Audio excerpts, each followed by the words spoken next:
Very welcome everyone. Namaste. God may always bless you all, and happy Krishna Janmashtami to every one of you.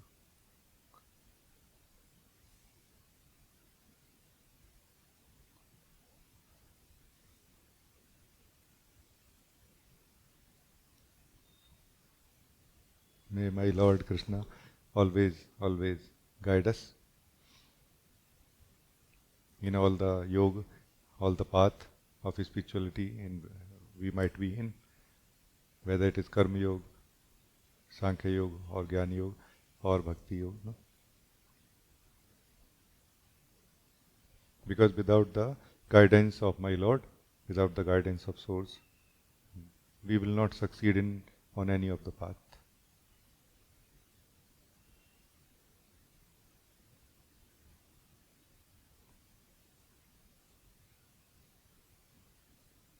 So I pray to my Lord that He guides us all,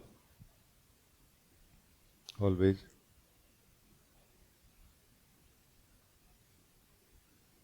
Thank you.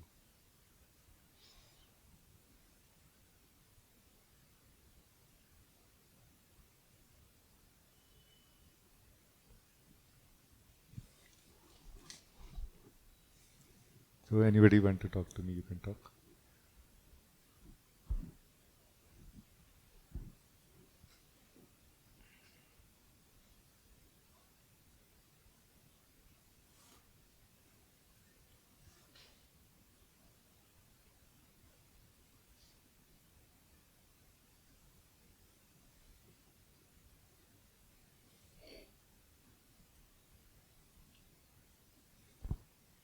Good morning, Rajee.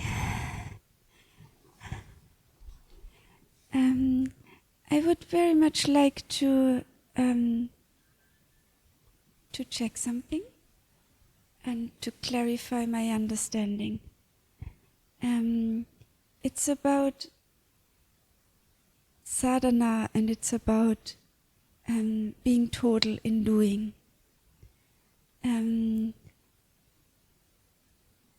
I would like to clarify a formula in the sense of, so usually when we are doing something, like in practical life and also maybe in the beginning of sadhana, that there is a doer and there is a doing. There is an event, like in the sense an action, and there is a doer and there is a doing. And there is a certain ratio. In, let's say, the event is 100%, and the doer is maybe 60%, and the doing, the action, is 40%. So none is 100%. The doer is not 100%, and the action, the doing, is not 100%. And I feel like now what I would like to clarify, that totality means that it is 100%, that the doing and the doer kind of, or that it's just a doing which, like, because at the end of the thing something happens, so the doing happens. So this mic gets lifted from the arm. So the doing happens. So if I want 100%, doer can't be here. And still the action of holding the mic happens. And I feel this is something very, very beautiful, and I would very much like to look into this and also to clarify if this is the right understanding of totality, of being total in doing. Let us start with simple thing, that when this mic is lifted, you say mic is lifted, and if this action will be total, this doing will be total, then doer cannot be here. No, it is not true. Doer will be here, but doer will know its own truth.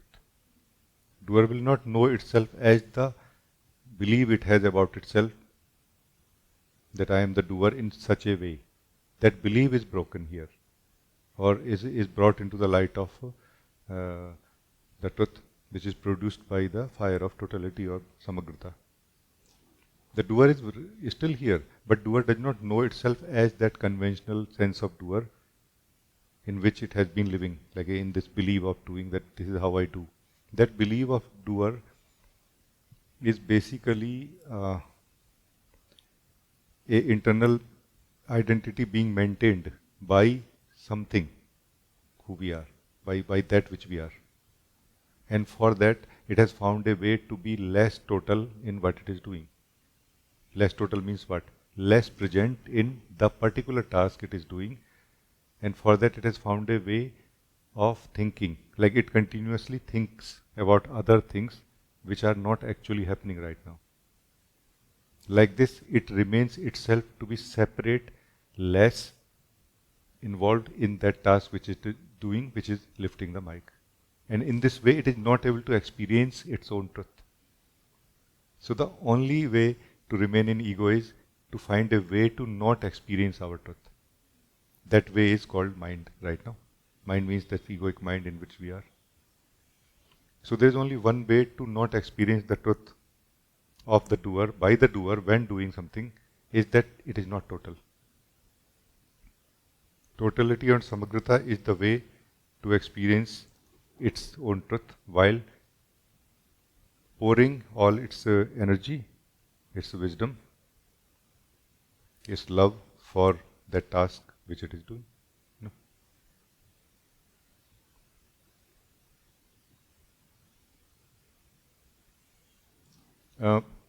We can say also that everywhere we go in the life, this whole life has been designed in such a way that we never get chance to be total, except when we were kids or like this.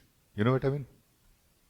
Even when we go to some park, like this water park or refreshment, what we call this kind of place. Even there, if we are total, like people say, oh my God, this guy is too involved, like this we say. Like you are still supposed to be something all the time, like not touched by it, not involved in it, not enjoying it. So this whole life has been designed in such a way for us, meaning here where we find ourselves to be, that we don't have opportunities to be total. We'll have to create ourselves in some way. So this is also something, yeah.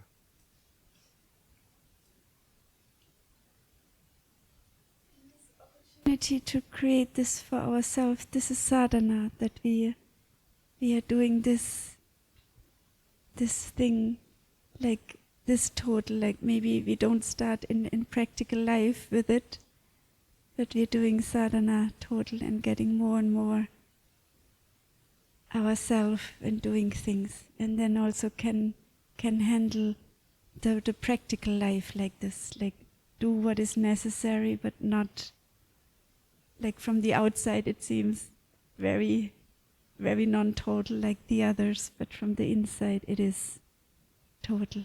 Is this right? Yes. Because essentially, sadhana and totality are not two things. Sadhana and samagrata are not really two things. We are either doing sadhana for totality, or if we start doing sadhana with totality, we will succeed. Because as we have established already, that totality is nothing but the doer, real doer, which is the being, which is the soul, is fully focusing on the task which it is doing, pouring its wisdom, its intelligence, its love, energy into it. As simple as this. Then what happens is that the action becomes perfect. Like perfect means complete. The action starts yield. It yields more. It gives more result. Every action gives more results. And in the same way, sadhana will give more result also. And also the doer of it start living its own truth. It start living its own truth also, without any additional sadhana for it.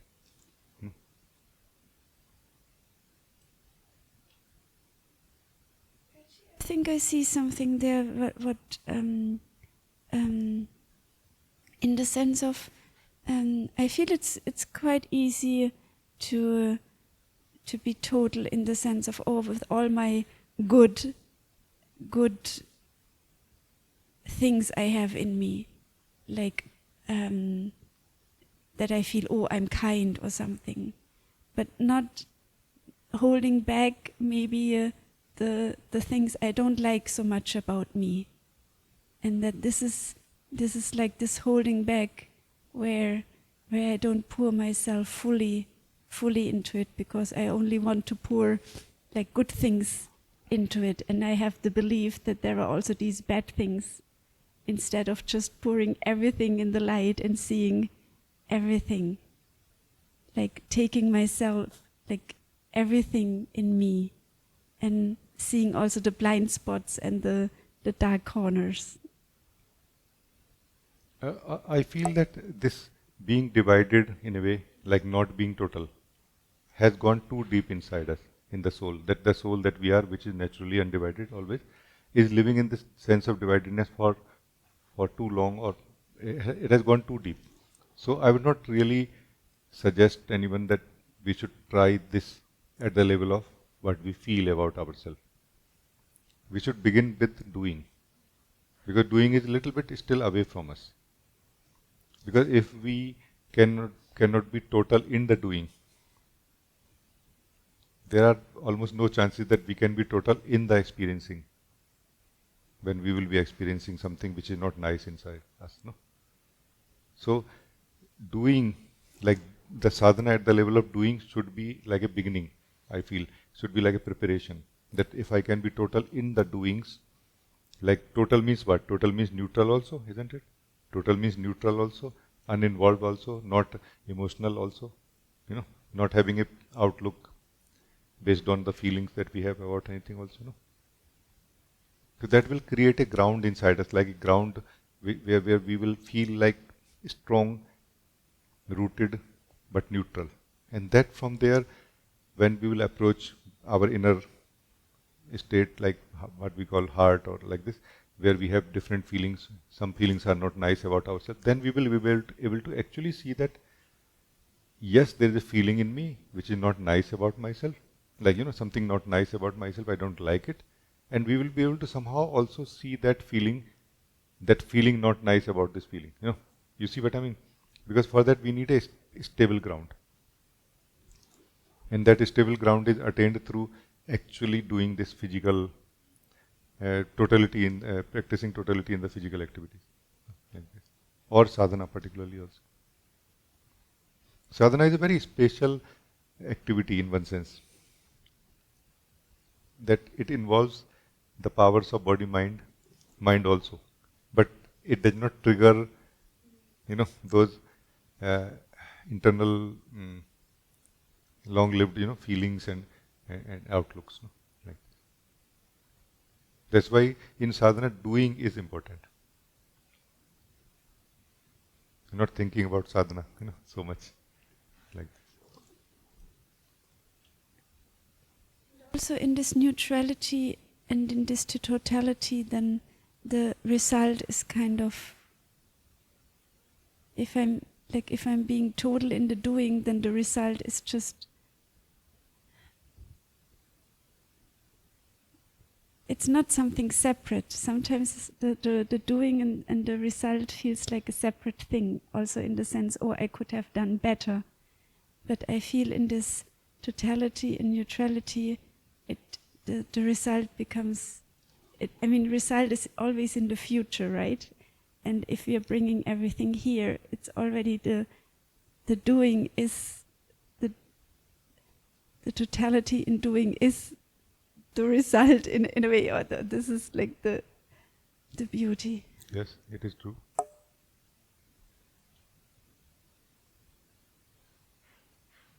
The very doing, the very totality, the samagrata in doing something is the result of it also. Like it has its own sweetness, which we feel immediately. And that sweetness grows. That's how the totality grows, and the devotion, dedication to it also grows. No? Like this. Dedication to totality also grows. It is like breaking a new ground basically. In samagrata, through sadhana, no? in sadhana, totality in sadhana is how we break the new ground, like this. Otherwise, we are kind of caught up, like not getting new, not getting anything new here anymore.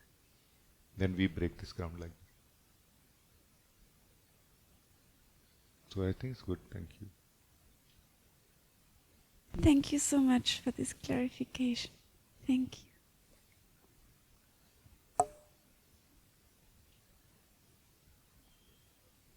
Nishant? Namaste, Rajee. Thank you. Rajee, I would like to explore something with you. The topic is memory. Yeah. Sorry. Yeah. Is it better now? Sorry about that. Yeah. So I would like to explore memory. Yeah. Again, it's not 100% clear to me, but I will maybe express in some way, and then we can pick it up from there. Yeah. If we take the example of walking, if the floor is very smooth, it becomes difficult to walk. Right? When there is, for example, let's say total loss of friction, it's not really possible to move forward. Right? Friction provides momentum to move forward. No? Yes. Not the momentum, but the resistance to move forward, like that. Yeah. Similarly, it seems that to progress in existence, for beings to progress, or for me to progress in existence, that memory is required. Right? Without that, we are in the moment always. No. So it forms like a frame of reference, for example. Yeah. Against which we can now move forward. Yeah. But what happens is that, sometimes when I'm sitting and say in meditation, perhaps I'm accessing now memory when it's not required to access memory. Right? And that triggers a chain of events and chain of thoughts. It takes us away from the moment now. Yeah. That's true, yeah. So what is that you would like to explore or? Yeah. So it seems interesting that, somehow accessing this memory seems to be a fundamental cause for getting disconnected from the present. Yeah. Maybe we can start here in some form. Okay. From getting disconnected from From the current moment. current moment, how? Yeah. Not really. But initially what happens is that we think that the scope of memory is so limited as to be in the mind only. No, it's not. It's much more deeper than that. When it is said by great beings to us that remember who you are, basically means that forget who you think you are. Meaning we are living in a memory of who we think we are. Continuously, the soul is living in the memory of who we think we are, and that we have to forget in order to remember who we are. So memory goes so deep actually.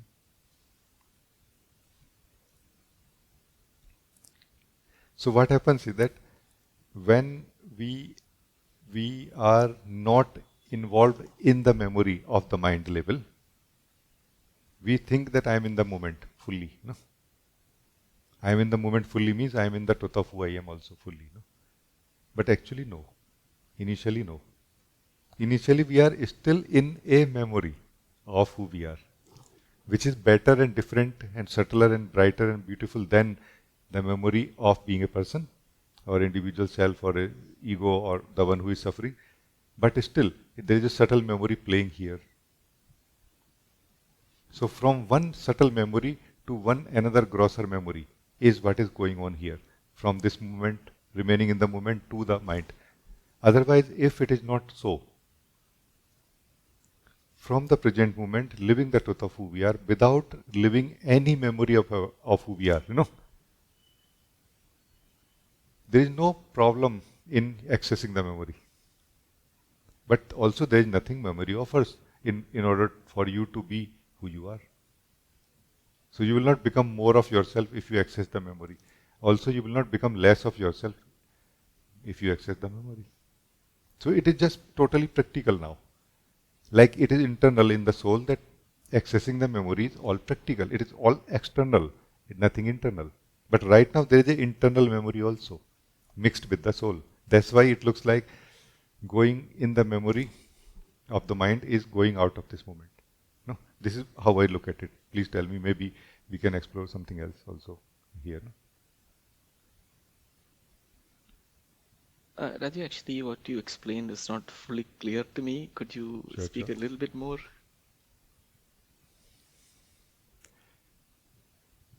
Like what you are calling frame of reference, like what you are calling reference. What is your reference of who you are when you are in this moment? Let us begin like this.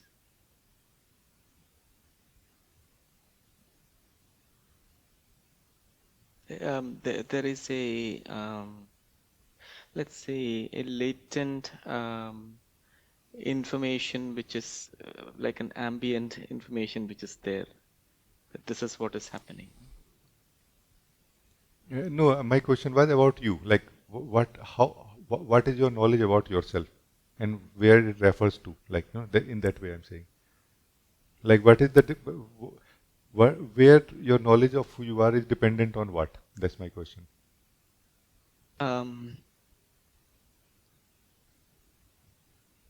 Difficult to express in some ways, but I would say there is someone who is aware of the current circumstance which is there right now. No? Yes. And in some ways, an interpretation of the current circumstance. There's someone who's interpreting the current circumstance in certain ways. Yeah. Yes. So, interpretation part we can leave. Circumstance we can leave. Only you who is aware. So just aware, not aware of what even. Just aware part. Just aware. Something which is, I am something which is aware. So this I am, this you who is aware. This you when will live yourself, you will get unhooked from even this subtle memory, which is actually playing as a support for you to get connected to the framework of memory, through which you are able to evaluate the situation or interpret the life situation right now. Otherwise, you cannot even interpret life situation.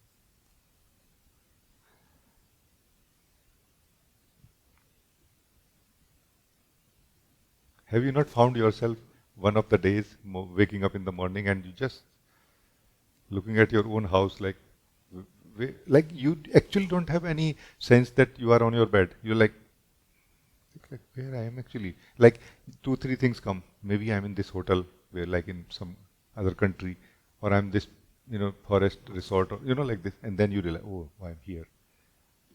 Is it not like this? So that day, even if not knowing clearly, not self-aware fully, you were in your truth, beyond memory. Beyond memory of this body, this life at least. Does it make sense? Like, it's very beautiful, very important topic. Let's explore.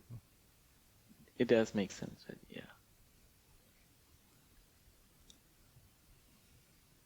So, accessing the memory should be fun, not losing myself. It cannot be. If your knowledge about yourself is a memory, like memorize, have you memorized yourself of who you are? Then, and we have actually, in a very subtle way, we have still memorized ourselves in some way. Like it is still a memory that I am this, I am truth, I am being, I am soul. No, there is a truth of the soul beyond the words, beyond the memory. Which, if lived in this moment, then living the memory will totally not go against it. It is so much fun. It is more beautiful actually. It's a beautiful contrast to highlight that, my God, I am none of those things which my memory telling me that I am. And there are very subtle memories actually than the memory of the mind. Like one of the hypnosis caused by the memory is that I am the experiencer of what is going on inside. Experiencing is happening. That's how it is known that there is a feeling inside us. But who is the experiencer is a subject of self-inquiry. It's not a subject of belief. We are living in a belief that by default the experiencing is happening, so I have to be the experiencer of it. It's not true.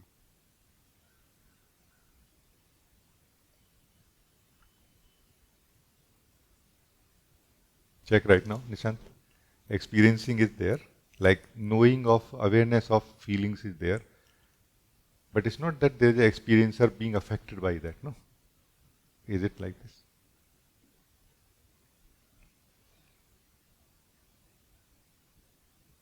And let's be simple about it. If it is felt like this, it is felt like this, or if not, if not. Real, like let's be real, immediate about it, no? Immediate about it.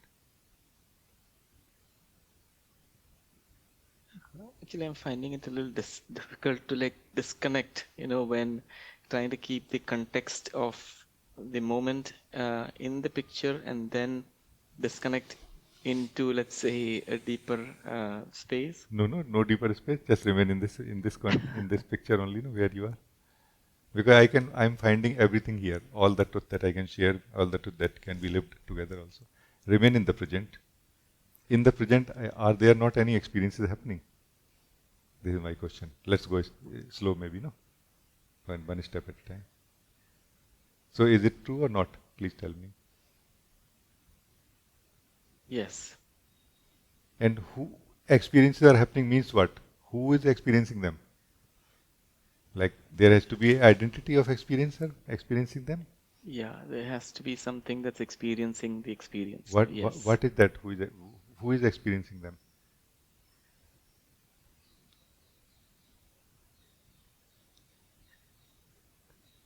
You are Somehow, talking about them, no?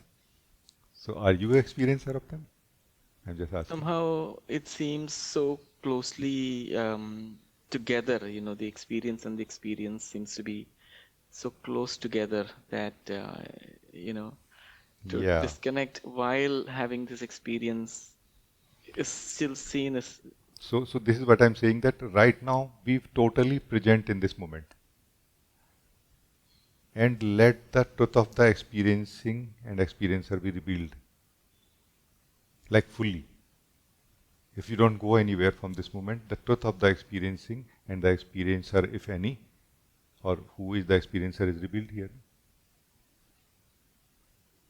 Don't believe that I am the experiencer. Don't believe that I am not.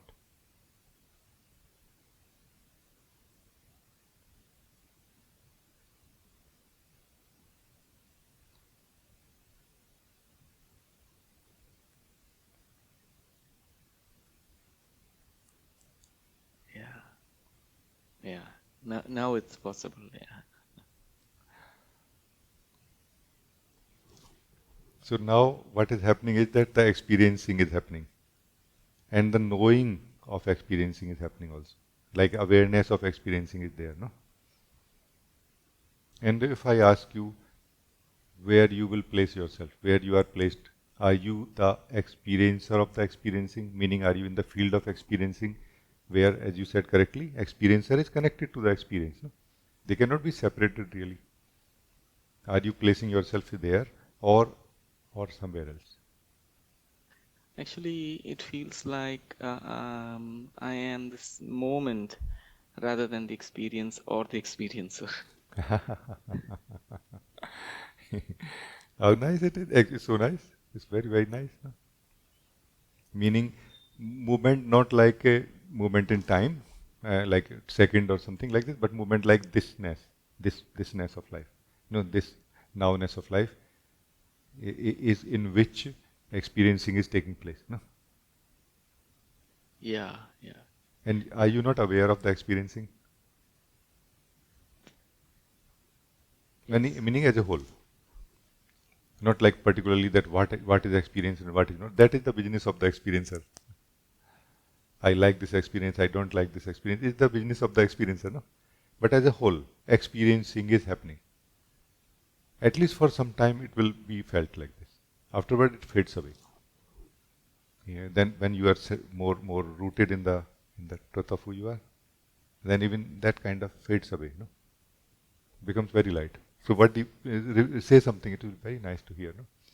Yeah, it is true. It's true, Rajee. Yeah. I feel it makes sense also that the experiencer cannot exist without the experience, right? We have to disconnect from both to really experience both together. Yes, yes. And this is where I think a back and forth will take place also, and you can allow yourself to be open for it. That sometime beyond both, beyond the experience and the experiencer, into the into thisness of being, into what you are calling the I am this moment.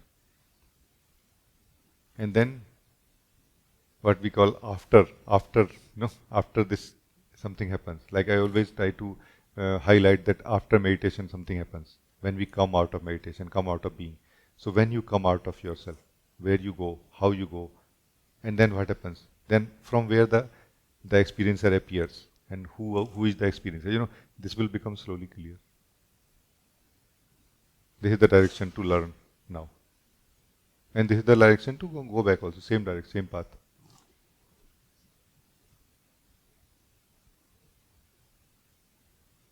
Like how you, who is the moment, who is the being, being without being anything. This being without being anything, how it becomes a experiencer.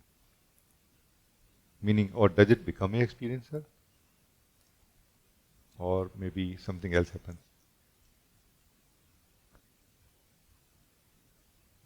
That something else is, Nishant, what is called identification. Tadatmya. In Hindi we call tadatmya. This being who is not anything gets identified with the experience in some way. Like a illusion happens that I am the experiencer. Not that you are not the experiencer and somebody else is the experiencer. No, there is no experiencer. There is only experiencing. There was never a experiencer. There was only experiencing. So the experiencer is a falsity that arises in the witness that we are, the awareness self that we are. This is what is identification. How it happens, how it is broken, we can look deeply and work on it and become free from it.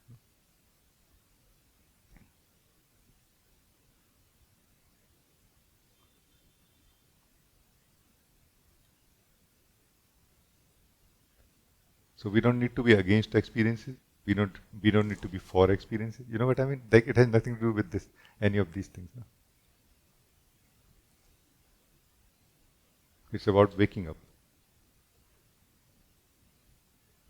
Waking up to the truth of the experience and truth of who we are.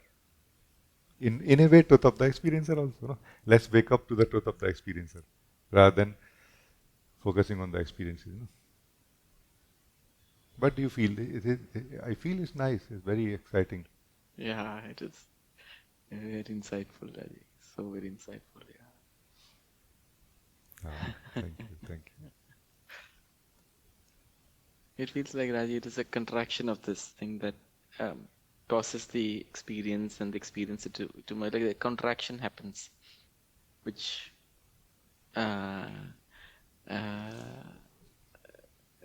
causes a distortion, perhaps, yeah. It has some truth what you are saying, and I would not like to pinpoint in some way, but always whenever the illusion is of the separate self is taking place, separate experiencer is taking place, contraction happens in energies. But you, the one who is aware, who is the pure being, can be aware of it also. Let there be contraction. Let there be a sense of the experiencer lived in you. And also witness it going away when the contraction fades away into the expansion and the relaxed state of energy. Like a daily business is going to happen. Like you know now that it's going to happen. It's not real. It just feels so real. But it's not real. It's going to happen. Yeah, it's fine. Energy contracts, energy expands. It's fine. In some sense, it feels like this is like the friction that's needed, no, for us to walk forward, for us to like maybe connect to what's happening right now. Yeah. Actually, required also. Yeah. This friction, the analogy of friction that you used, or you said something, traction also. It's very correct actually. This is very correct. Experientially, it's very correct in the existence that how life can move or create momentum. It's very correct. But as a side effect, something happens. That something is the false self. So action is true. Doing is true, not the doer. Life is trying to do. The being of life is doing, no? is true. That's why checking who is the doer in me is very important. Who is the experiencer in who is the experiencer in me is very important also.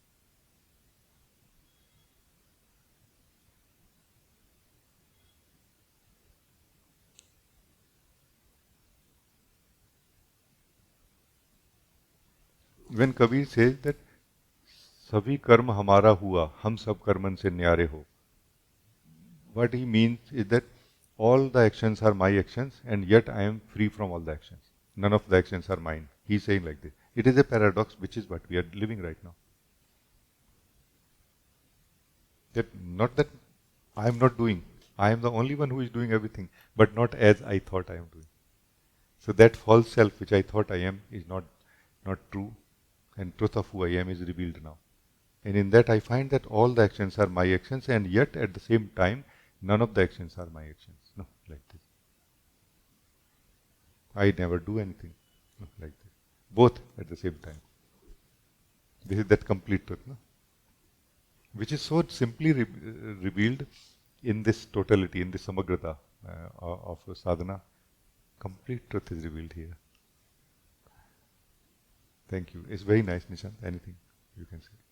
Thank you, Rajee. Thank you very much. Uma, you want to say something? Yes, Ji.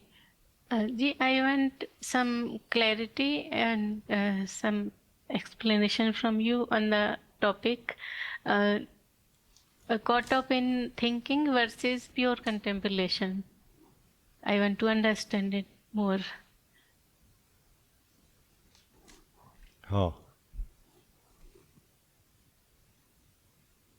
We can simplify it like this, that when we are thinking, we know really that we are thinking.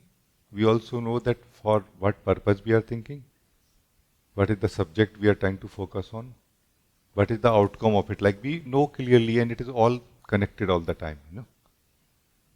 So it is like one thing, this thinking, pure thinking, you can say. You use the word pure thinking, no? Pure contemplation, Pure Ji. contemplation. You shared one time, long time back. Pure contemplation. So pure contemplation, or I would like to say pure thinking versus egoic thinking, right? We can say like this. So pure thinking is where you are really the thinker is very clear what it is thinking, why it is thinking, what it wants to get out of it. And also more importantly, it is able to think or focus on the subject it wants to focus on. This is pure thinking. Now what happens is that what is egoic thinking in this case is like this, that the thinker is trying to think something, however it is not able to think. When it is not able to think, many possibilities open here. One is that it is more involved in some feeling, like it is caught up, it is pulled into some feeling, or it is pulled into some other subject of thinking also. No? So this is that egoic thinking, you can say. Egoic thinking basically is like a distortion of the thinking. Distortion in thinking, you can say, versus, distorted thinking versus pure thinking also we can say. No? Because ego is really nothing but distortion in the self. Just distortion. No, something too bad in a way. Just distortion. And this distortion can be removed by the way of the self, way of the being. No? So when you, the thinker, will think in the way of the being, meaning pure thinking, like when you will try to focus on thinking what you want to think, and will not focus on anything else. No. Then this is what is pure thinking. No. So up to this point it is clear? Yes, very clear. So my question is now that let's say you are not able to do pure thinking. Your thinking process is distorted thinking at the moment. How to switch from the distorted or egoic thinking to pure thinking? Like, have you discovered that already?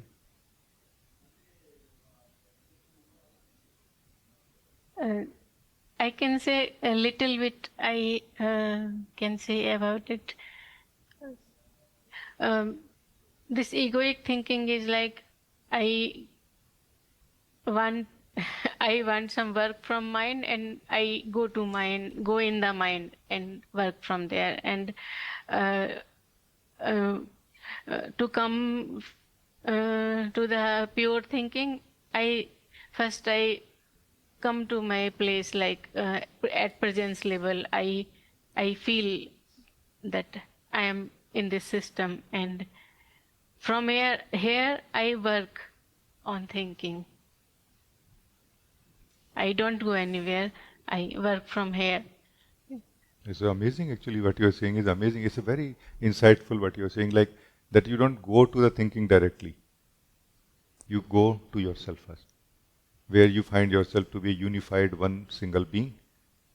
And from here, you naturally have more uh, rootedness in the undividedness, and you are more clear how you want to flow today. Now, like where you want to go really, like for what you have come to the mind, because mind seems to be like a marketplace, like a the vastest possible, uh, you know, shopping mall of this universe, where sale is always going on, no, like up to 70% even. And we will be lost unless we know really that what I wanted to buy today and how much time I have for it and how much money. No? So that clarity comes from you. Very beautiful what you are saying. No? Thank you. I appreciate it. Yeah, it's very nice. Then you know from in the being, you know that you know the context that I am the being and I am living in this body and in this practical life and these relations and this day and this task, and for that I have to think. Like things are very well connected to each other now. Now the excessive, like many items present in the mind cannot attract you, pull you, or distract you from your subject where you want to focus today. No? It's very, very good. In case it doesn't work that way for some of you, then what can help also is that you remember that I am the thinker. Like every now and then, while thinking, remind yourself that I am the thinker, and remind yourself that what exactly I want to think. Like bringing ourselves onto some kind of pen and paper, not an actual pen and paper maybe, but pen and paper. Okay, this is where I want to focus now. Like this is what I have come to discuss or think or process in the mind, like this. Not forgetting the subject on which we want to think in the mind when we have come to the mind. No? This method that I am sharing is going to help in two ways.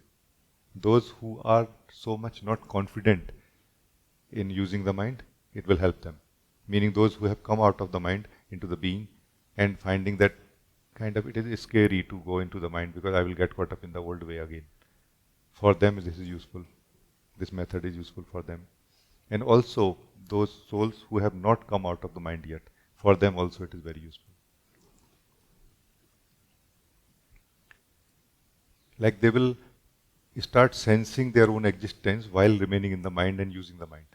And they will start becoming free from that compulsive thinking, like a compulsive engagement with the thoughts which they don't want to think. No, also.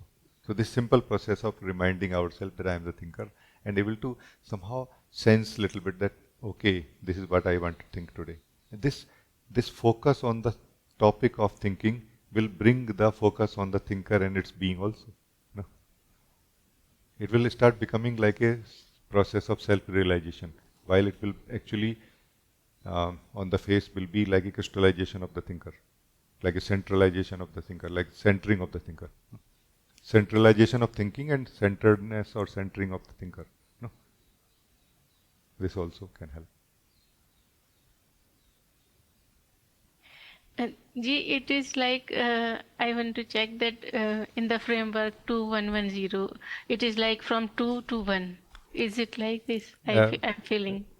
This, what I said just now, that the centering of the thinker, crystallization and centering of the thinker. Yes, this is from 2 to 1 while remaining in the mind.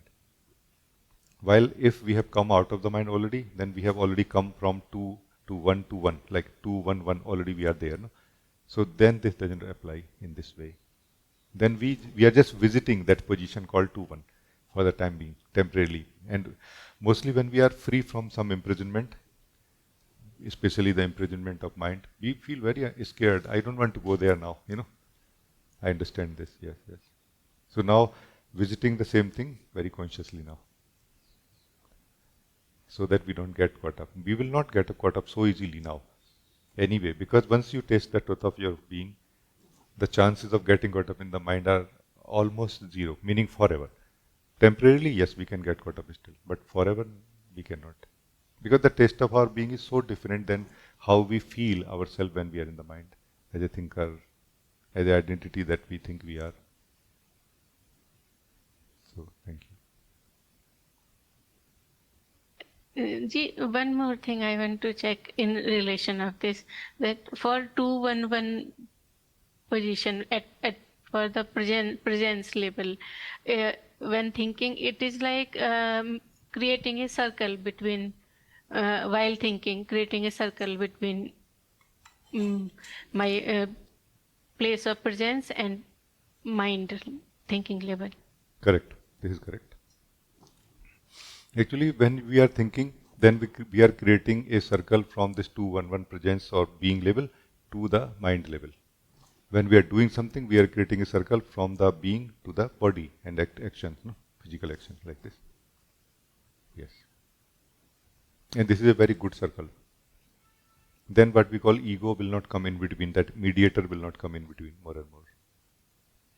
Our doing will become more samagra or total and pure also. Pure means in the sense that pure should be more seen not like opposite of impure, but more opposite of imbalanced. Like it will be more balanced now. Like all the garbage which need to go out of the house will go out of the house immediately. All the nutrition which need to be absorbed will be absorbed immediately, like that. So the doing, thinking, everything will become pure, means less energy, more results. Less attention, more results. And you, the soul, will find your energy to be much more free for yourself while continue doing the practical life activities very nicely. Yeah, thank you. Also, is it a checkpoint that then if I think like this at presence level, what you explained, that drain feeling is not there, like I'm not drained by thinking. Correct. This is a checkpoint. We feel drained mainly because we are actually drained. And what is drained? Drained means the soul that we are has a certain inspiration for doing something, and that inspiration produces certain energy, and that energy is spent, drained out in the things which we did not want to do, and now no energy left for what we wanted to do, for what this energy, for what the inspiration came. So now there is only inspiration, but no energy left to do what we feel like inspired to do now. So yes, if we don't feel drained, in fact, we feel more like whenever we are able to use the energy well, like, sadupayog karna, puja ka. Whenever we are able to use the energy well, then somehow we have more energy for the next task also. Like the last task also left some energy for the next task, like this. Like we generally feel more energetic in a way, And that energetic does not necessarily mean restless, that I have to do something now. That energetic can fall back into the source, into the being also, nicely. And will give the taste of our being, more alive taste of our being in a way. Yeah, it's very good, thank you. Yeah, thank you so much. Very much clarity I got today about this. Thank you. Thank you. What generally we call suffering basically is that we are feeling drained continuously in our life. That's what is basically what we call suffering generally is this drained. We are drained continuously. We have less energy. Like this. Meaning this is one way of experience looking at suffering. There are other ways where we don't have such problems and still we feel that something is missing in my life.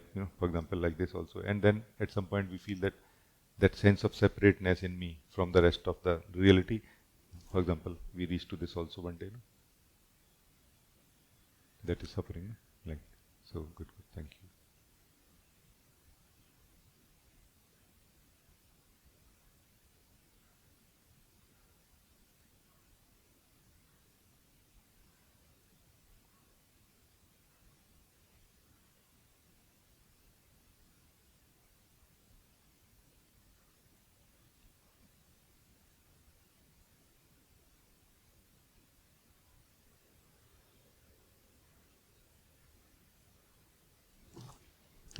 Can we also look at it like this? Let us look at this thing, uh, being and doing. Not doer, being and doing. Okay.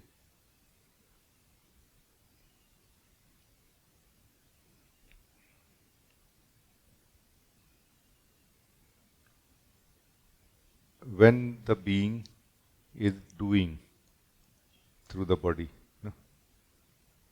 How much of the being is doing and how much of the being is sitting back?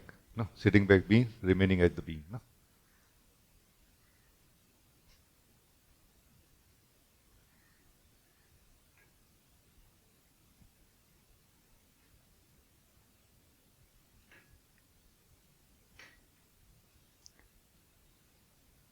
If no no portion of the being is sitting back, whole of the being is involved in doing, no? Not necessarily because it is needed, but just because it is its joy to be total, to be samagra in doing something. No? Then the being will know the being, the taste of its own being, while the higher taste, you can say higher version of doing also. Because doing is actually very less what we think it is and very much what we don't know yet actually. Like we will know the reality of doing also more deeply while we will know the reality of being also. No? And if for some tasks which are like being is not interested in getting involved in that task so much, then being will be sitting back. While just a portion of the being will be involved in the doing through the physical body. In that, being will taste the effortlessness of the doing, the sweetness of the doing, also the witnessing of its own doing. Because the rest of the being, which will be sitting back in the being, will turn into a witness of its portion which is involved in the physical body and doing of in that. Can we say like this?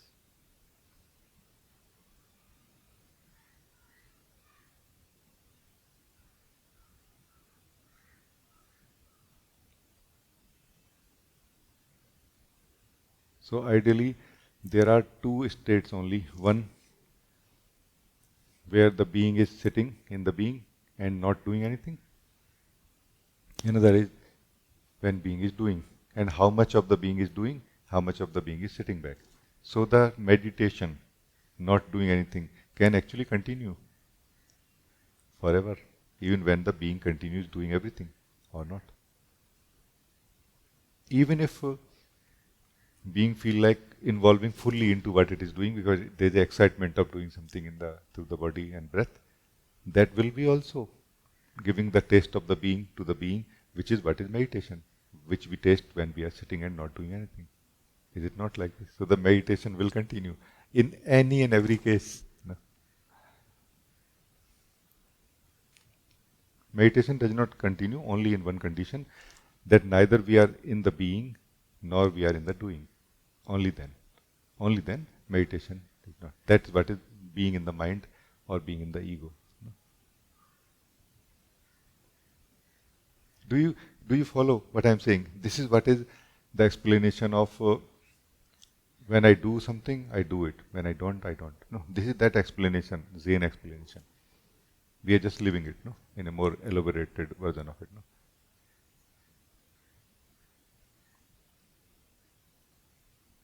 Like somebody asked that a Zen master that what do you do? What do you do? How do you live your life now after realizing the truth? He says that I eat when I'm hungry, I rest when I'm tired. He said like that.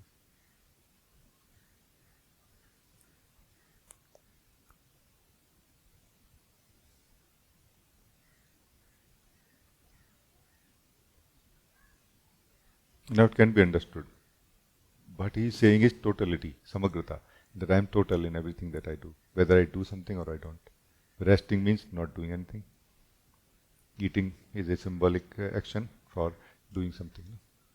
Attending something. Doing means attending something. Being is attending something. So, thank you.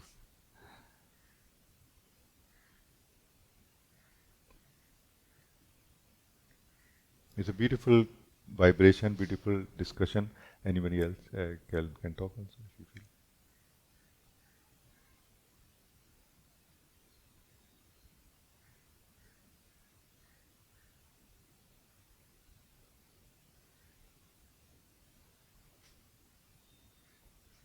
Anna, you want to say something?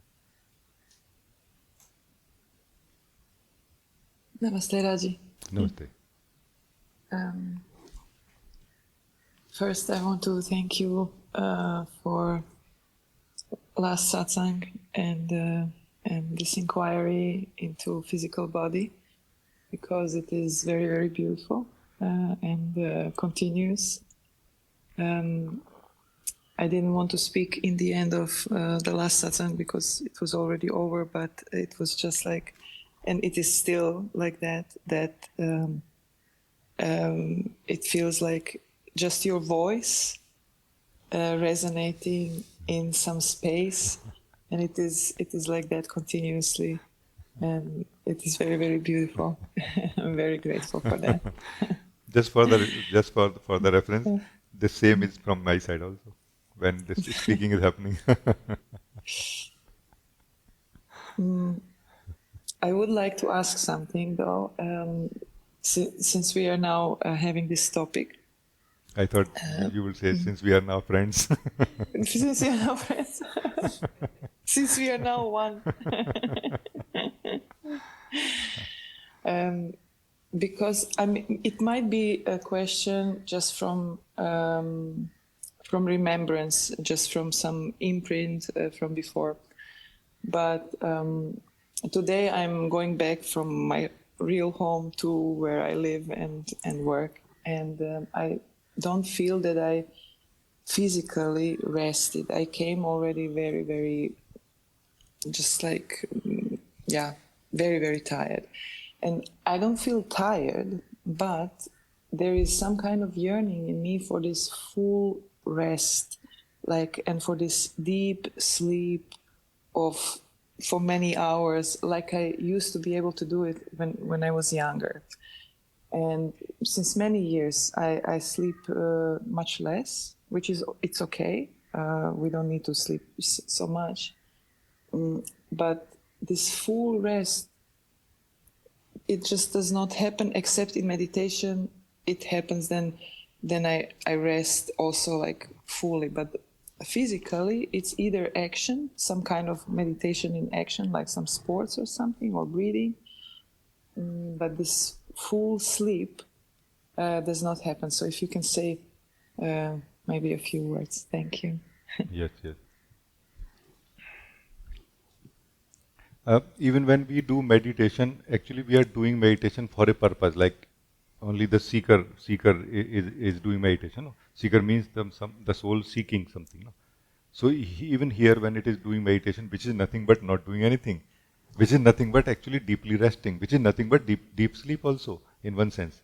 But still, first of all, that vigilance of the seeker remains, that I have to discover who I am, and also I have to remember also after discovery who I am. So that does not let it rest really fully here.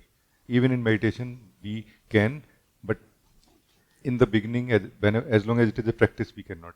really deeply rest in the meditation also.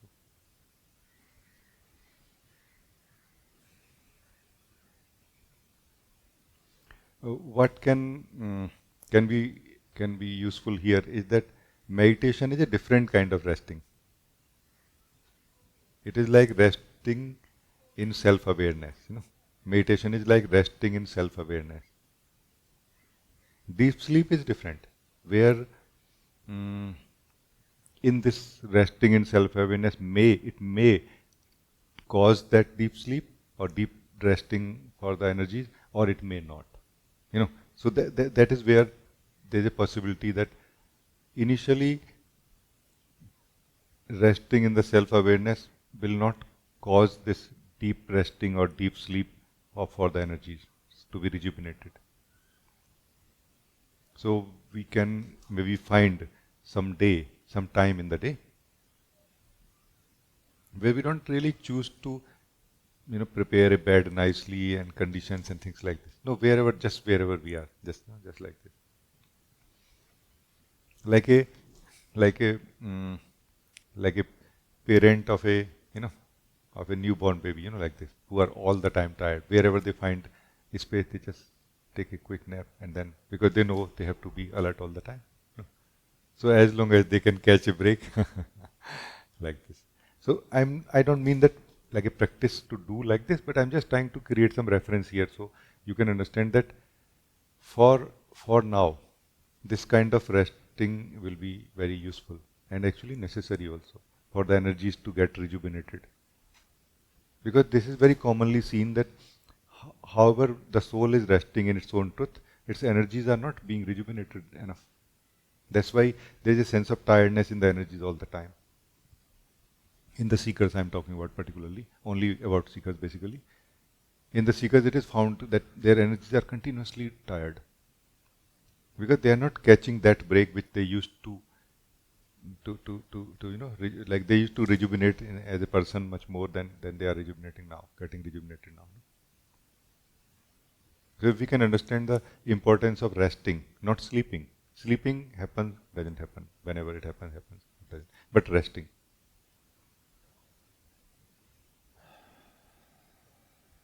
And for that, breath is very useful.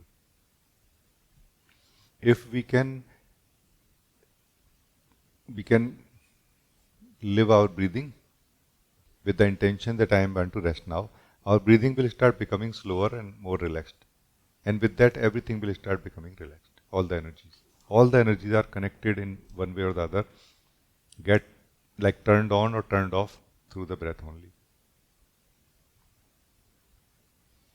You can test it right now.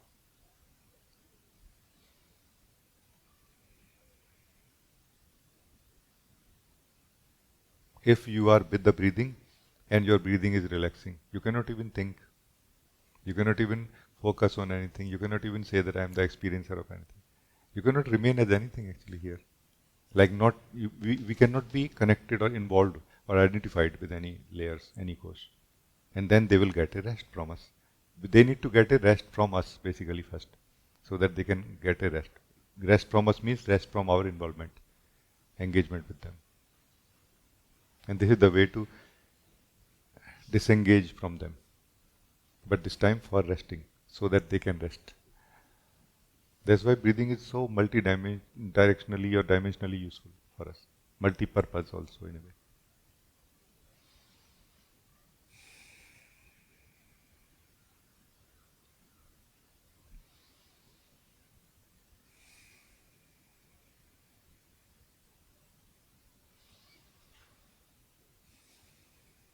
Even 5 breaths in the relaxed state are so rejuvenating.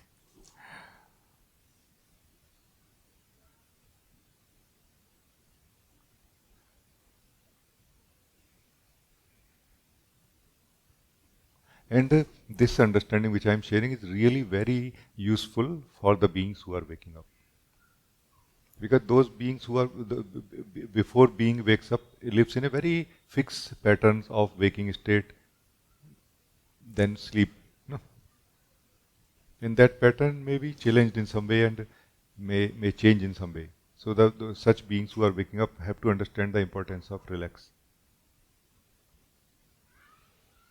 Relax basically is disengagement of the soul from all the energy, all the kosh. And we can use breathing for it.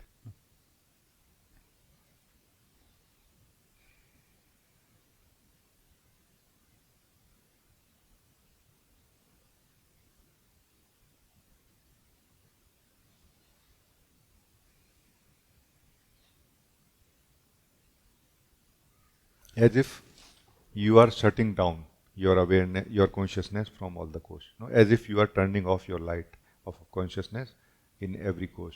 As if.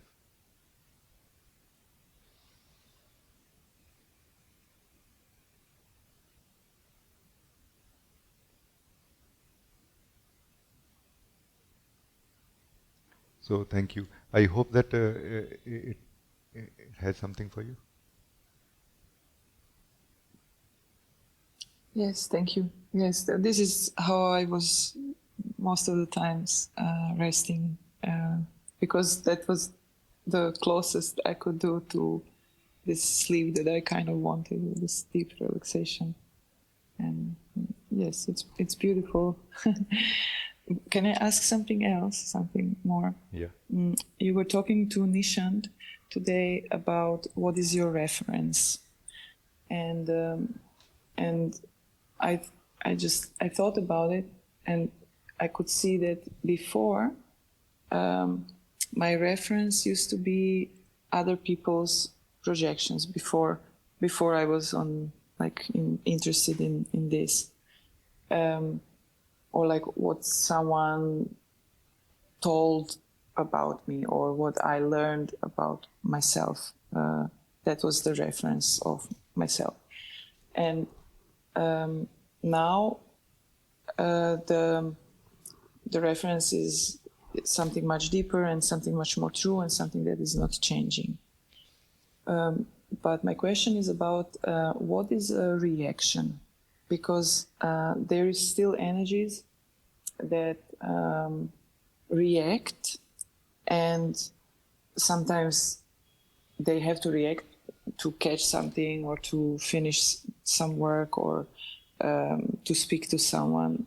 Is this something that is like still being refined, or like what is a reaction? They say like we react like a fight or flight, for example. This is like the most extreme, and this is something that is for many millenniums in us. And but on a more surface level of this being here, what is a reaction?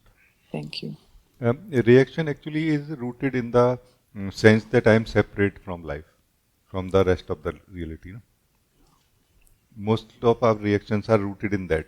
And actually, as a matter of fact, most of our energies and every cell of every kosh has developed out of that understanding that I am separate self from the rest of the reality.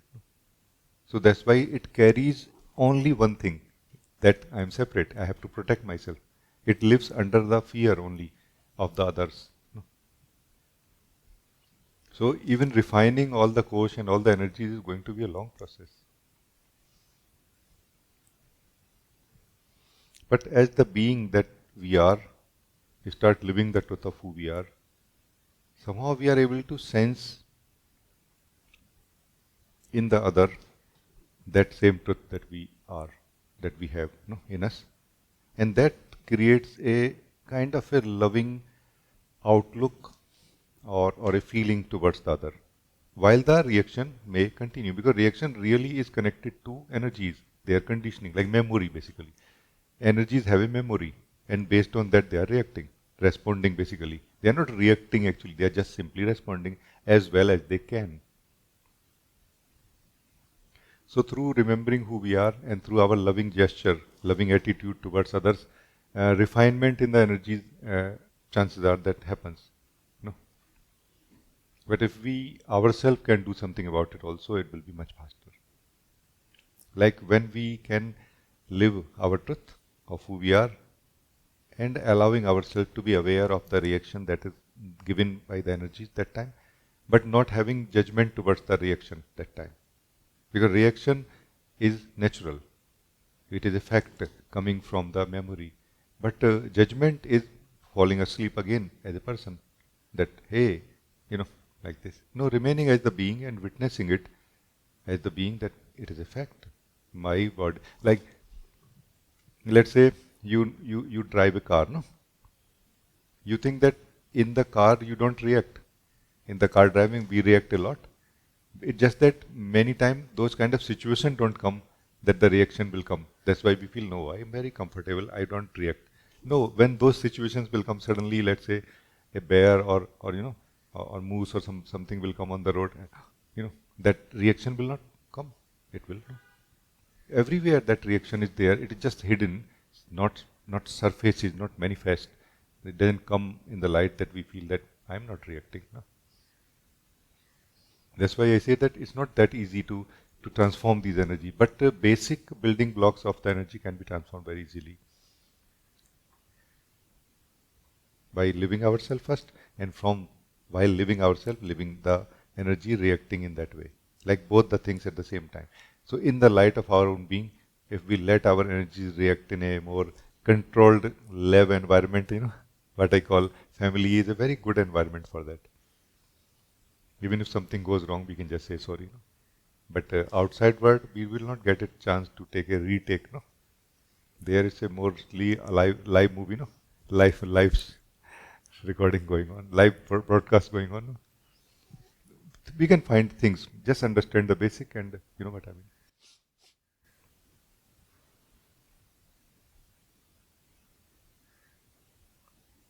All of your kosh don't have any memory, let's say. Can you react or can you act even? You cannot. So even every act is a react in a way. Every action is a reaction in a way. It's just how we define it, how we look at it, like what by what standards we are looking at it. Oh, it's a reaction. No, it's a action. No. Every action is a reaction only from the scientific point of view. The memory is reacting, responding in some way. As simple as this, no?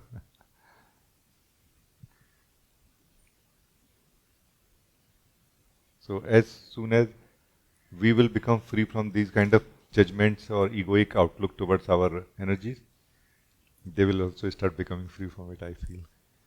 And just a loving way of saying something, which is very, very true, really, very effective actually. We have to become free from ego much more than our energies have to. They can take care of. They just follow us somehow,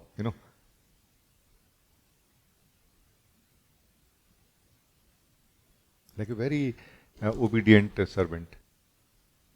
And when they are not able to manage that, they will tell us in some way that help me. So thank you. I think it is understood. Thank you.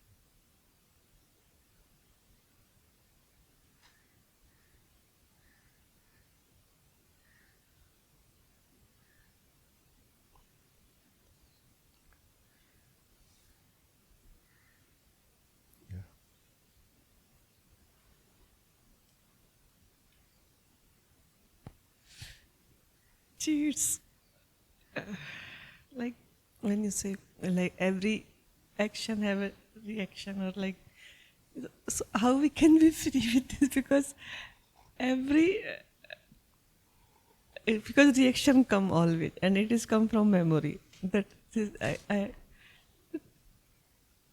it's so what I understood, like if we live in present moment and see thing like it's first time happening, so that you are very, very alert.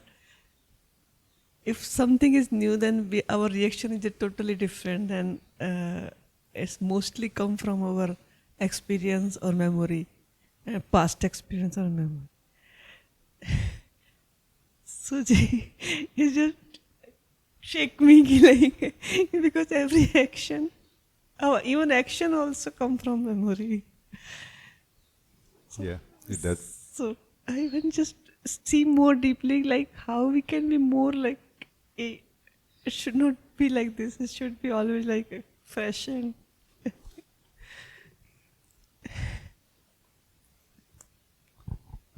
I don't really agree that memory is something bad. And I also don't agree at all that the reaction or response coming from the memory is wrong. No, it is just something. It's like a existential machine. No, it's neither wrong nor right. It is about who is using it and what for what purpose.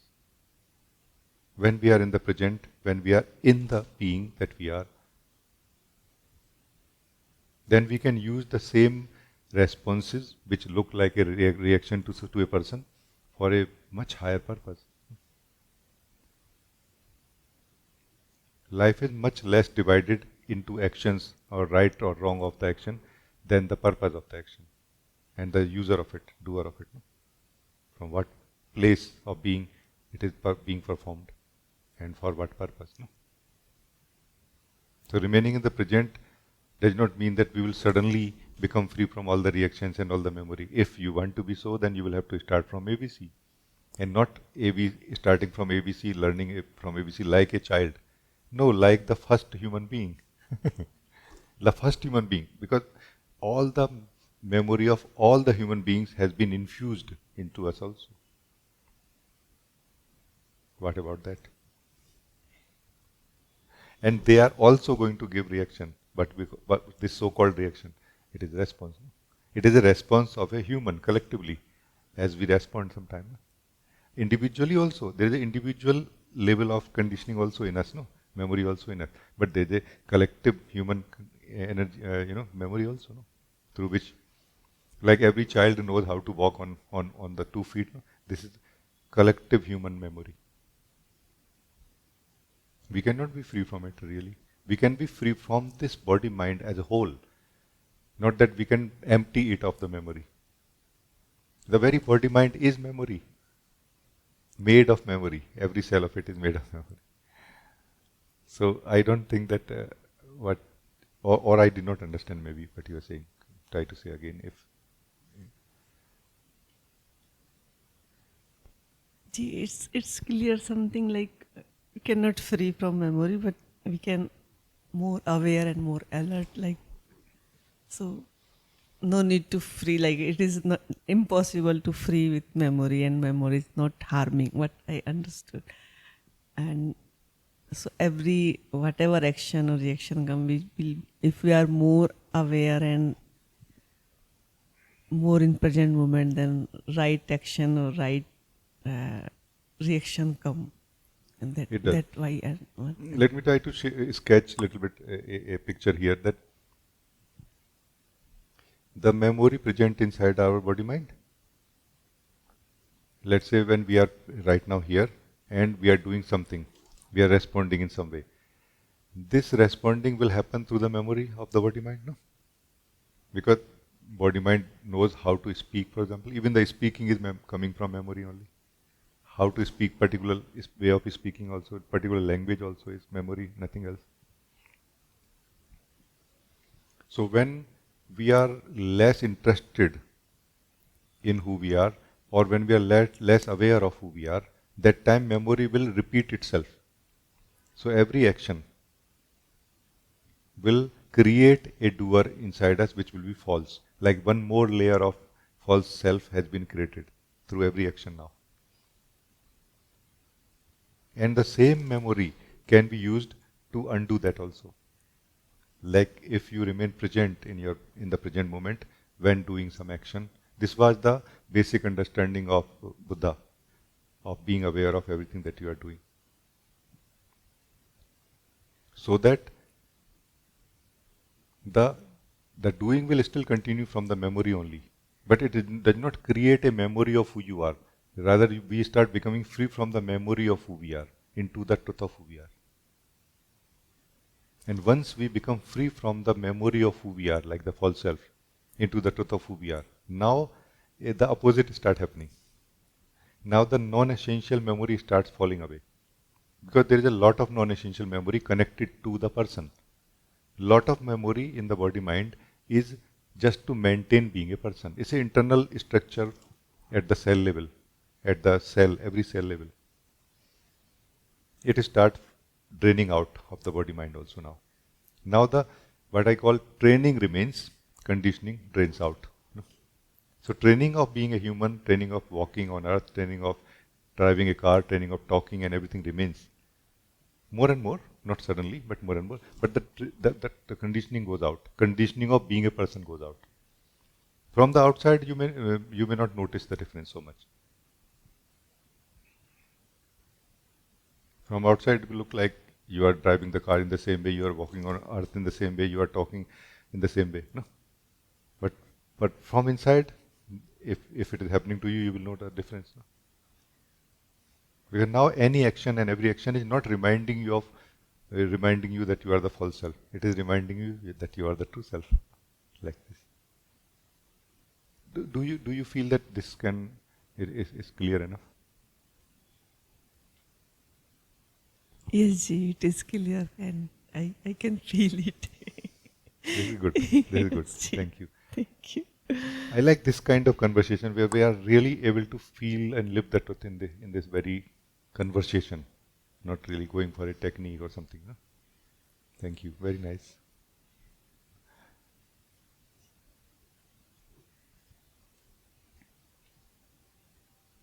One more thing also I want to clear, like when you're talking to Nishan that time you said there is a experiencing, not a experiencer. So it is somehow it's like I want to make it like I want to see it more like. You want to see? Oh, you should. Actually, it's a most amazing thing to see. So, I am the experiencer. No? I am the thinker. I am the decision maker. I am the doer. This is that hypnosis or dream in which the soul is living. The soul that you are is living also. And it is not true. It's a dream, meaning it is false.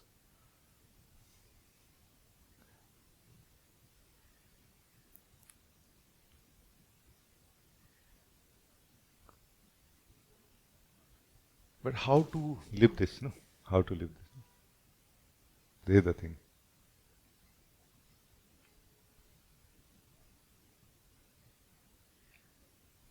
I think the beginning of this sadhana, or you can say the process of realizing this truth, should be that you see.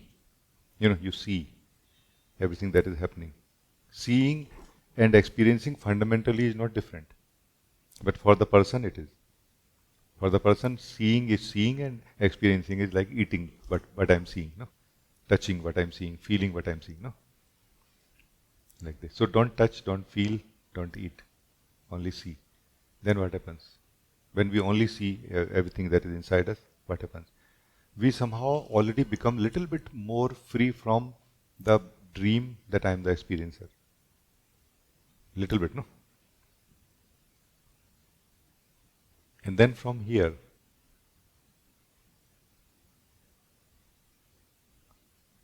self-inquiry can help so easily. Like who I am, who is experiencing. Now there is a scope, there is a space here within the experiencer that something can be exercised, like some practice can be done without touching the experiences now. No? Who I am, who is the experiencer? Of any experience or of every experience. So I hope you are doing it with me right now. Who I am, the experiencer of everything. Like not, because experiences are defining who I am, isn't it? That's why we are unhappy when there is an experience of unhappiness happening. We are sad when the experience of sadness happening. It may sound very strange really in the beginning.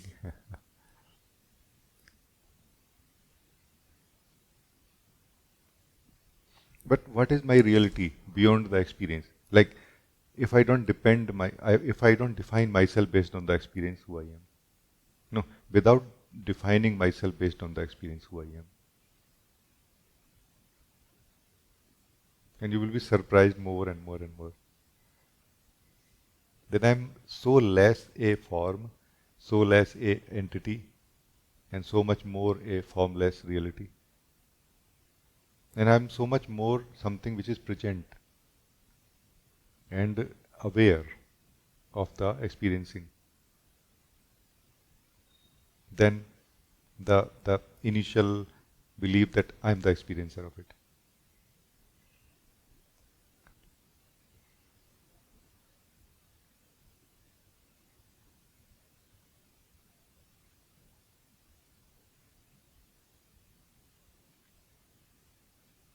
So please say something.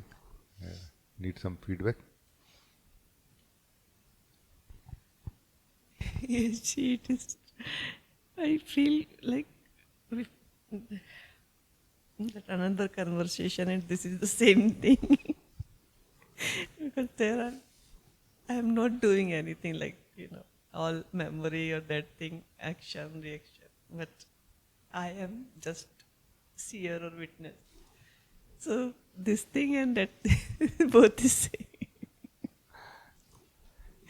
So there is a experience and there is a experiencing, and then I am who is reporting like so I'm third one, like you can say like Yes. this. I feel it.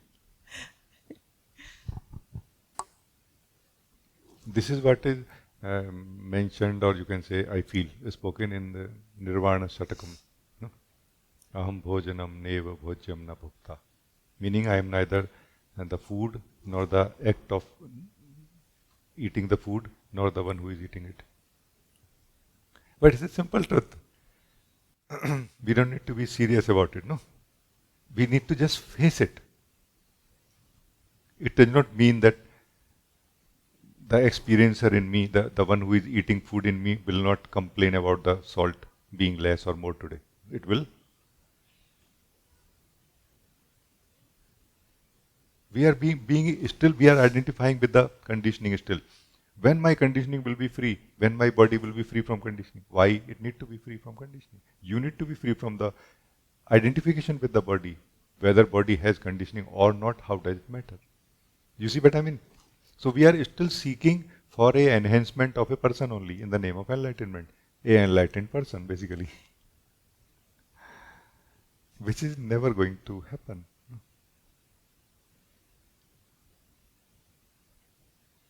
But I hope that you understand. I think it's very good. Thank you.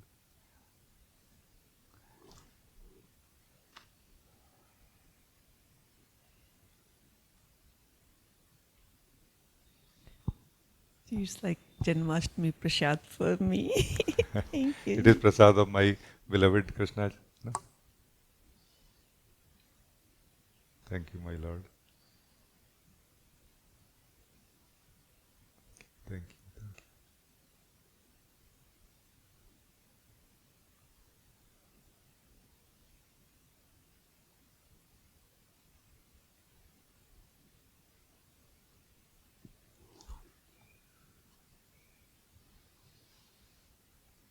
I want to ask something to all of you. Very quick, very simple, very immediate. I feel that what is happening right now. Like, so there are two things. One, what is happening, and the second thing is ourselves, who we are. Who we are is just here, not happening, not changing. What is happening, we need to. So now let's begin. That what is happening is experiencing. Experience is happening. It is also not really ultimately true. Experience is happening, experiencing is happening, is mainly a report of the being, of the witness that we are, whose last reference was being an experiencer. It just knows one language, that I know things are experienced and I was the experiencer, and now I know that I am not the experiencer. But experiencing continues. When somebody says just perceiving is happening, such a being had the last reference as the perceiver of this world. But now it has realized I am not even the perceiver of it. I am just being. But still it has the using the language that perceiving is taking place. Witnessing is happening by itself. No? But what if you don't have any of these references? Then what is happening here? What is this which is happening? I want to invite you right now, all of you. It's a very simple, but very immediate, just, into the heart of reality, into the heart of reality right now. If you don't have any of these two references, that I was the experiencer or I was the perceiver, the seer, what is happening?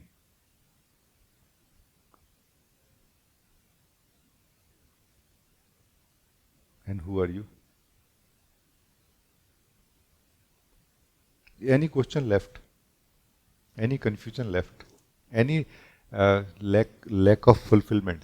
Any sense of lack left? Any division left? Is reality divided still, even if little bit?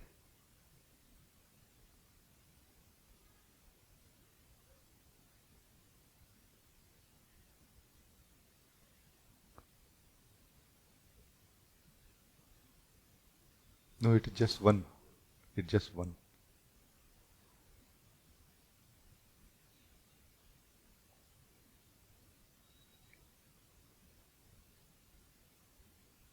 Neither it is happening nor it is not happening. In the experience, in the reality of it, here right now. I hope you see this. Thank you. Just a quick short sharing. Thank you.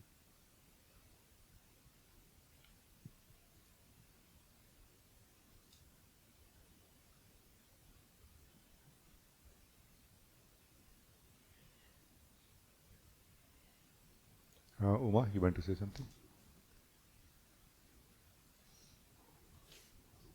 Yes, Ji, I wanted to check something, but right now you shared this beautiful sharing. So I'm just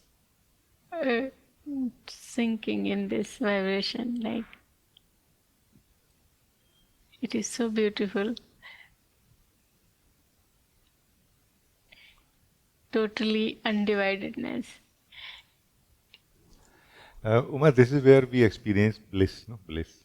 Bliss is the taste of this one being, undivided being. When it is tasting itself, no, like this. This is bliss, no? Anand, no? Anand. This is Anand. This is also supreme relax. No? This is also supreme relaxing. Param Vishram. No? Param Vishram, supreme relaxing, and pure bliss. No? Different names for that come out of experiencing it. No?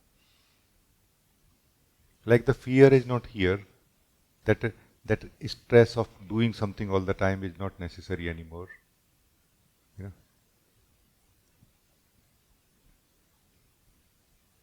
Everything is allowed to be the way it is. No?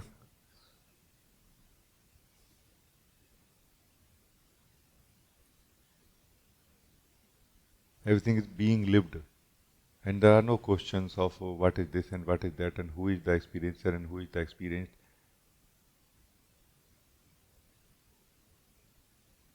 Am I the experiencer or am I the witness? Am I the awareness or am I the being? No questions are here at all actually. Just simple, pure, undivided reality. I feel sometimes we should taste this full reality also. And I think this is a very, very beautiful day to taste it like this today. Not that we will not continue our work, we will continue that work. Because it is all in service to truth only, so this is all fine.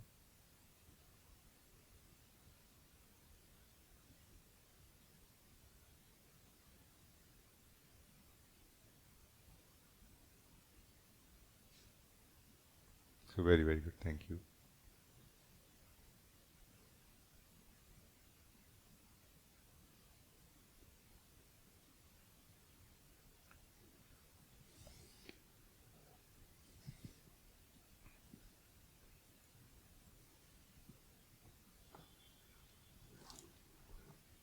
I think 1 or 2 conversation more we can still have. Some time left. Zoe, you want to say something? Yes, G. I like this beautiful shot very much. I feel so much. This one is so much real. And so much one. Now is so much joyful and blissful.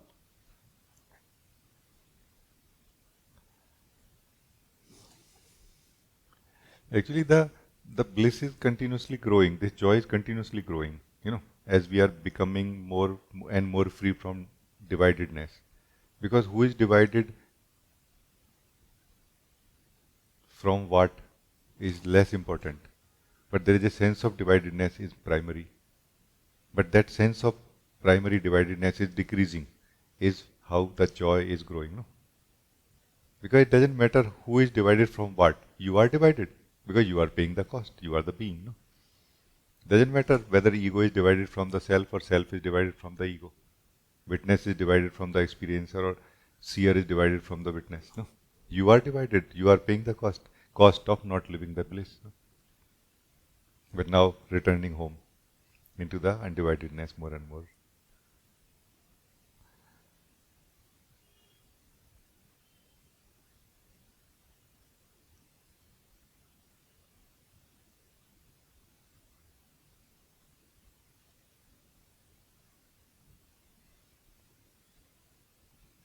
Actually, this. Joy, remember also here, this is the taste of being, or this is the prasad of remaining undivided. And in this undividedness, movement continues. Remember, movement continues, like it moves somehow, like waves are happening here. Waves of thoughts, for example, happening, waves of feelings also happening. If you remain absorbed in the bliss, you will remain absorbed in the being. No? But every now and then there is a possibility that we will get identified with one of the form, meaning one of the thought or feeling. Like I am the being, or I am the seer, or I am the witness, or I am anything else. No? It will be a thought or a feeling which is more or less same thing. So now something is born here. Nothing can exist without the opposite of it. Now the opposite will be created as a result of the existential flow. Existential wisdom is going to create the opposite now. No? Like as long as there will be a one, there will be another one also, like that. When there will be none, there will be only zero. There is no opposite of it. Not zero like actual zero number, but zero like nothing. Like this pure being as nothingness. No? Like this. So just remember this also. Yes.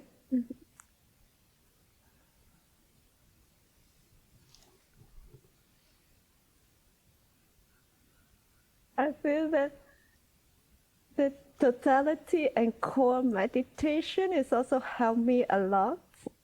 This what you told me before this, I must keep going on this. And today you also keep have the refinement of this to remind me again about this in a more deeper way. So that I feel now it's also like more fresh in understanding this. Yes. Actually, totality is totality of doing. Totality is totality of doing. And meditation is totality of being. Like this. Basically, being, like more of you, like just being, basically is less of you divided. When whole of you just being, none of you is divided. No portion of you divided. Like this also.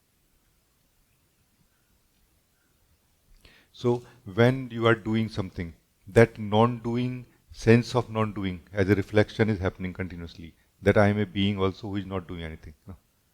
Which is not ultimate truth. If you can be more total in the doing, that will be included. That non-doing being will be included in the doing. You know, and you will enter into being, which is meditation.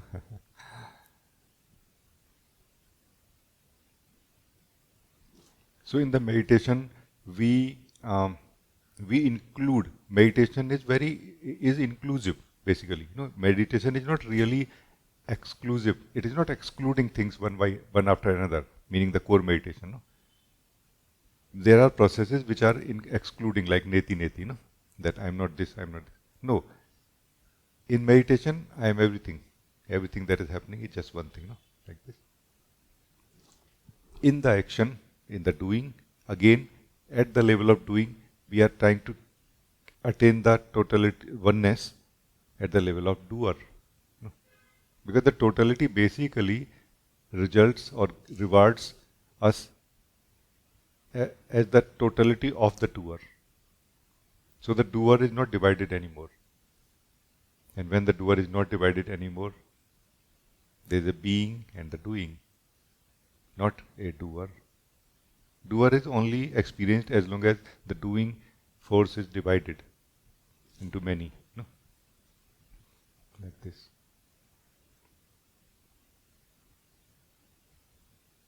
In the ancient understanding, it is said that being or soul is the relaxed, undivided state of the mind. Mind is the divided and stirred up state of the soul. They are not two things. They are two states of the same thing. Through totality and meditation, we come to this realization that it is one thing. This one thing is we are living right now also. And this one thing will be lived in the action also, in the doings also. Yeah. I hope it is clear. Very, very much clear. I feel now even in the practical life is also in living in this also more into it, not the separation. Oh yeah. Ultimately you are the same one, no? There.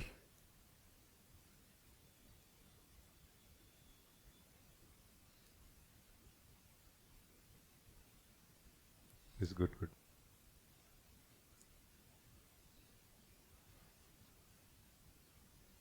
Thank you so much, Chi. Thank you. Lots of gratitude for all this you're giving me. Truth is very simple. Guruji say so many times to us. Osho said like all the great beings are saying that truth is so simple.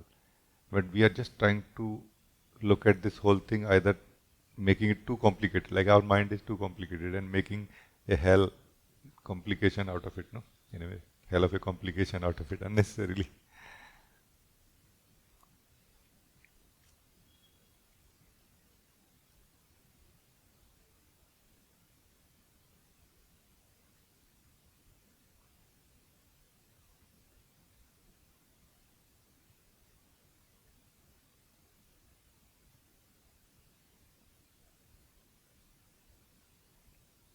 I feel now it's so much containment inside, like a very clear picture inside me. What is real, not everything so nicely. So now I know the importance of clarity too. It is true.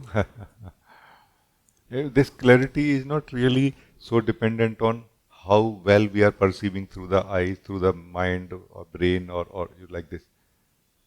No, how well it is registered in the real ultimate seer of perceiver of everything. That is what is clarity. No? Clarity basically is the registration into the perceiver of that which is being perceived from a more stable, still state or standpoint.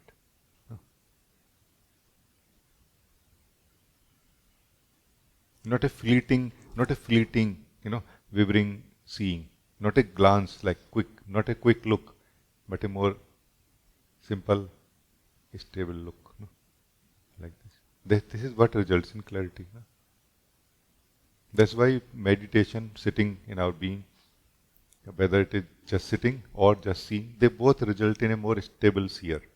And then this stable seer starts seeing things more stably. Stably means clarity. No? This is clarity. Like a very simple example I would like to again give, that you know that you have potato in your fridge. But if you had a quick look, then you are going to the market, like making in the house, but making a list. What all I have to buy, all vegetable, fruits I have to buy. And then you are writing potato. Then you, oh, I think I had potato in my... Then you go there, then you check. But this time again you had a quick look because some call came or something happened. Then you are writing again, and again writing potato. Oh. Then somehow you feel, no, this is not okay. You will just go to the fridge and will put off your phone somewhere and everything and just will have a good look at it.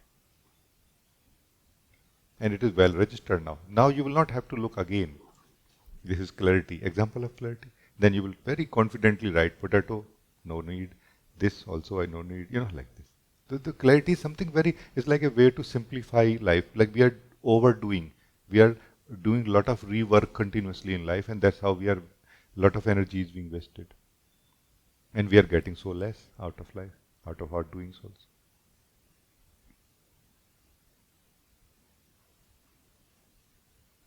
Yeah, it's good or no, like this? Very, very good. Thank you. Very, very good. God bless you. Thank you so much. Very, very nice.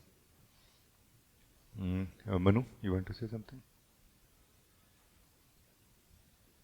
Ji, yes, Ji. Ji, I want to listen a song of your heart. Thank you, Ji. I feel, I don't feel like really so much sharing like this. I would like to more interact or have conversations these days. So if you have some topic to discuss, I would like to have conversation with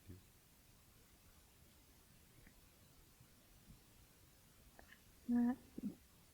Ji, yes, Ji. I can discuss something. I have something. Ji, it looks like this forgetfulness of myself. I have a memory of it since from my childhood. It seems like it started slowly. It happens slowly. When we start getting informations from outside that I am this, and like as my name, as I am a relative of someone, and then it start store there, and it becomes bigger and bigger. And so, may you please share something It's about true. it? What happens is somehow that what you are saying is true, that in the beginning of our life as a child, we are referenced by others. We are told, like addressed by others in a certain way, that hey, you are my brother, sister, or child, or like this, like daughter or niece or nephew or like this, and that creates a reference and also a certain they also give us some kind of feeling in a way. Emotional taste also is collected by us that time, and that accumulated into that creates sort of a form, like a face, like a image inside us also. And then what happens is that afterward we become so busy in pursuing goals of life that we never get chance to sit and verify whether it is true or not, or we don't get time to look through it or beyond it also, that who really I am, who they are addressing as a child, as a a sister, as a niece or daughter or like this. It is very true. So in the spiritual context, it is the first time that we really sit and look deeply beyond into it. First of all, that after all, it's an image, no? It's an image that I thought I am, But it was all connected to other people telling me that who I am. No? Which still can be useful, but obviously it is not true. So it's not a matter of fighting about it, fighting for it. It has nothing to do with that. No? It's simply found that they think about me in this way. No? So that's fine. I mean, this is simple fact again. It's not something good or bad anyway. No, it's a simple fact. But I have to figure out or look and discover who I am now. No, isn't it?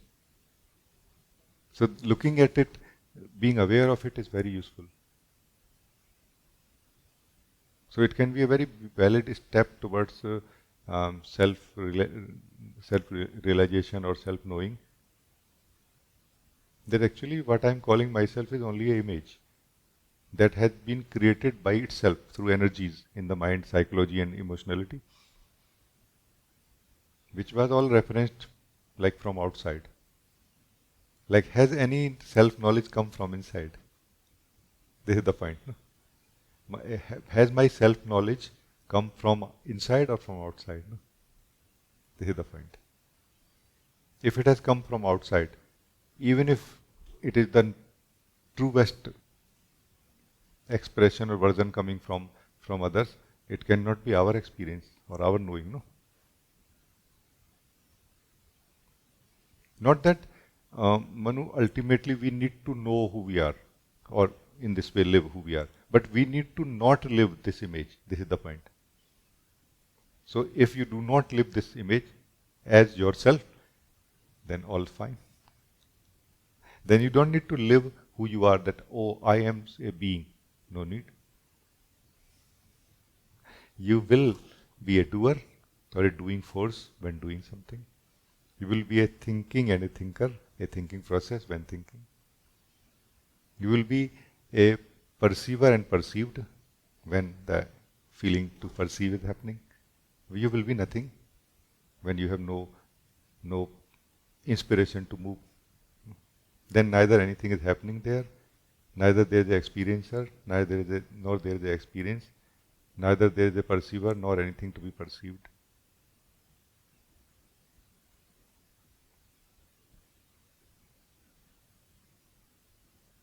Just the pure being.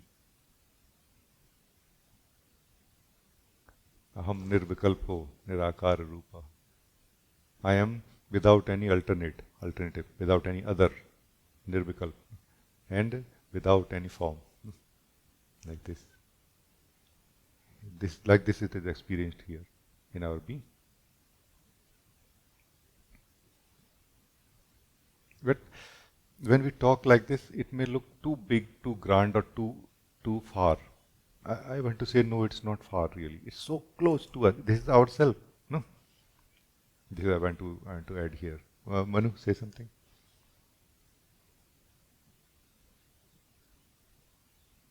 Yes,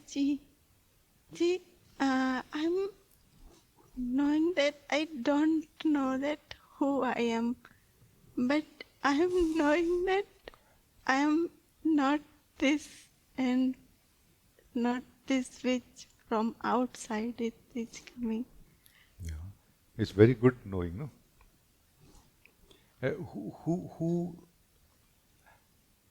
Why you need to know who you are when you already know what or who you are not?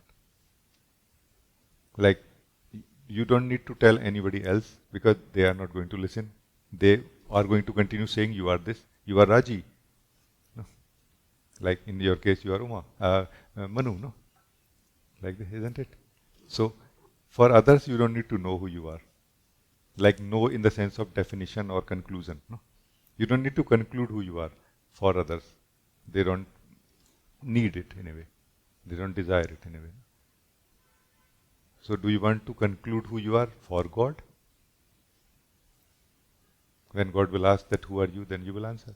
Is like this, or is there a need to conclude who you are when you have known, you are knowing now what I am not?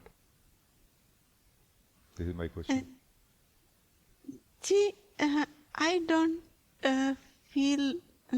don't have a to conclude this. I don't have desire to conclude it.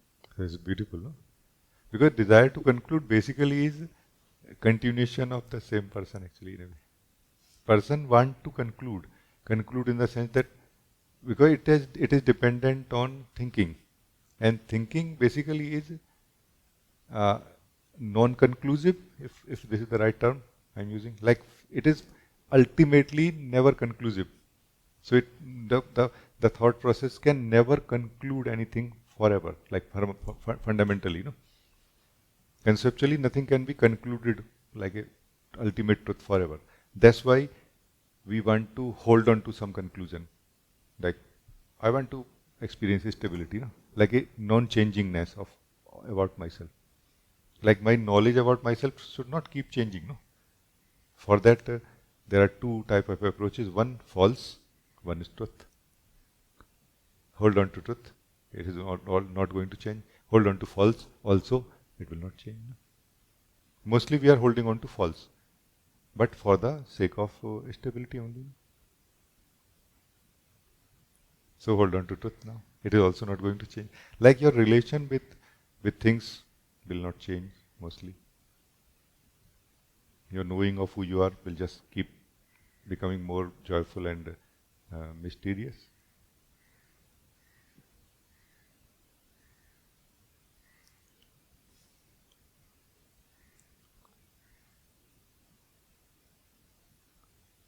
Like initially you will say, I am the perceiver. Then you will wonder what is that which is perceived, what it is made of. And you will be surprised that, oh my God, I, the perceiver, and this which is perceived are not two things. So we need to allow this reality to be revealed. We don't need to believe these things. You know what I mean? Thank you. I think it's very good. Thank you.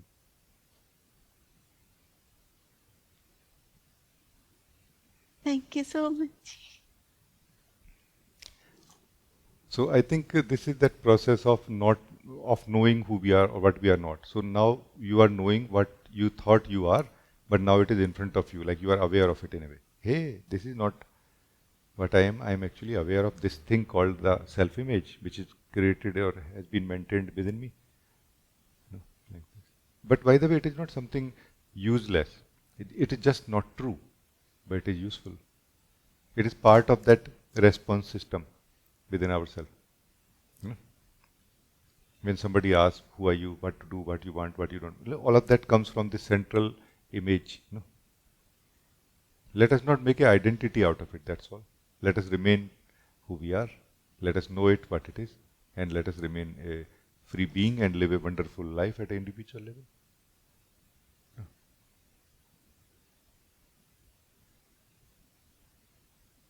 So I think very, very good. Thank you everyone for joining this meeting.